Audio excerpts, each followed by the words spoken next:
So tell us your That's actually a story. good question. So, yeah, so when I was 17 years of age, I started taking some cycling classes at a local gym by me.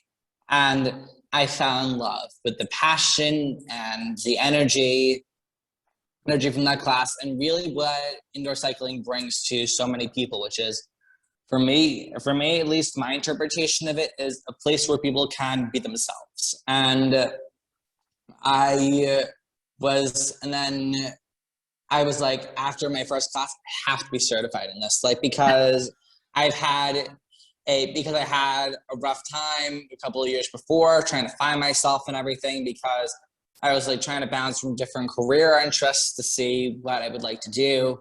And then when I first took my first cycling class, I found out that fitness was my calling. I knew I had to do something in fitness. And then I was overweight at the time. So I decided, why not take some weight off before becoming a cycling instructor?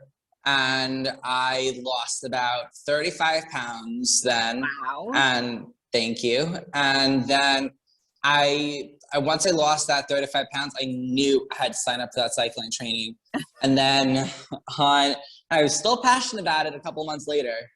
And then on January 13th, I took the training. And it's actually a funny story because I woke up at 4 a.m. in the morning to go to a training in Manhattan, New York at around 8 o'clock in the morning, because I was living in Long Island at the time, because my original home, I'm originally from Long Island, but I'm living in the Bronx now for school. And I was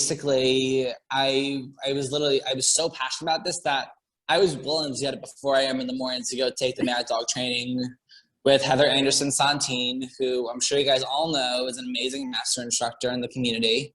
And then on January 14th, I ended up passing my certification after a month of studying. And honestly, I have to shout out Bauer Merrick Central High School District's Medical Alternative Program, because they were so supportive of me and getting my studying in for this. And they were really passionate about my success, and they also helped me, as well as the master trainers. Like, they helped me with the language and stuff. But then I really learned from my training all the basics of the cycling and everything. And then on January 17th, 3 days later, I got my first offer to teach at a gym in East Meadow, which I think is unheard of actually in the spinning industry. But then Wow.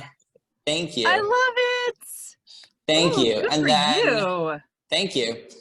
And then a couple of months later, I noticed that there wasn't really like autism awareness, like disability awareness in the community besides physical disabilities. And I found this out because I decided to take a continuing education course on special populations. And they didn't really mention like autism, ADD, and everything. And I had a contact over at Maddogg Athletics who's no longer there, but I contacted him saying, we have to do this article. And he was on board with it. He interviewed me, and then my advocacy didn't stop from there. I was mentioned in, like Sylvie said, a lot of other sources, because I'm truly passionate about bringing everyone together of all abilities, shapes, sizes, ages, to the spinning community, because anyone can do it. You just have to want to do it.